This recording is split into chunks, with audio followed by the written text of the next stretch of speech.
Senior hero victory Venkatesh కు block buster hits కొత్తేమీ కాదు. కానీ ఈసారి ఆయన కొట్టిన హిట్ సాదా సీదా హిట్ కాదు. ఏకంగా టాలీవుడ్ నెంబర్ 1 ప్లేస్ లోకి వెళ్లి కూర్చున్నాడు వెంకీ మామ.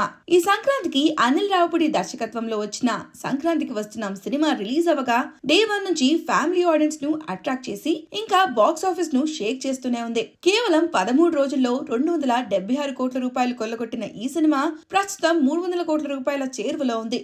దాదాపు 50 కోట్ల షేర్ టార్గెట్ తో విడుదలైందని చెప్తున్న ఈ సినిమా ఏకంగా 150 కోట్ల షేర్ రాబట్టినట్లు తెలుస్తోంది. దీంతో 100 కోట్ల లాభాలు వచ్చినట్లు ఇండస్ట్రీలో ప్రచారం జరుగుతుంది. ఇక నుంచి టాలీవుడ్ లో టాప్ మూవీ ఇదేనని అంటున్నారు. టాలీవుడ్ లోనే కాదు 300 కోట్ల రూపాయల క్లబ్ లో చేరిన తొలి తెలుగు సినిమా హీరోగా వెంకీ మామ నిలవనున్నాడు. Pan India cinema box office లెక్కల పక్కన పెడితే 300 కోట్ల రూపాయల మార్క్ ను దాటిన మొదటి ప్రాంతీయ తెలుగు చిత్రంగా సంక్రాంతికి వస్తున్న రికార్డు సృష్టించింది. అటు ఓవర్సీస్ లోనూ ఈ సినిమా కుమ్మేసింది. ఇప్పటికే 3 మిలియన్ల మార్క్ ను చేరుకుంది. వరల్డ్ వైడ్ గా ఇప్పటి వరకు 290 కోట్ల రూపాయలకు పైగా రాబట్టి నెక్స్ట్ వీక్ తో 300 కోట్ల రూపాయల క్లబ్ లో ఎంటర్ అవ్వబోతుంది. ఫిబ్రవరి 7న తండేలు వచ్చే వరకు ఈ సినిమాకు పెద్దగా పోటీ లేదు. దీంతో ఇంకా మంచి వసూలు రాబట్టే అవకాశం ఉందని ట్రేడ్ వర్గాలు అంచనా వేస్తున్నాయి.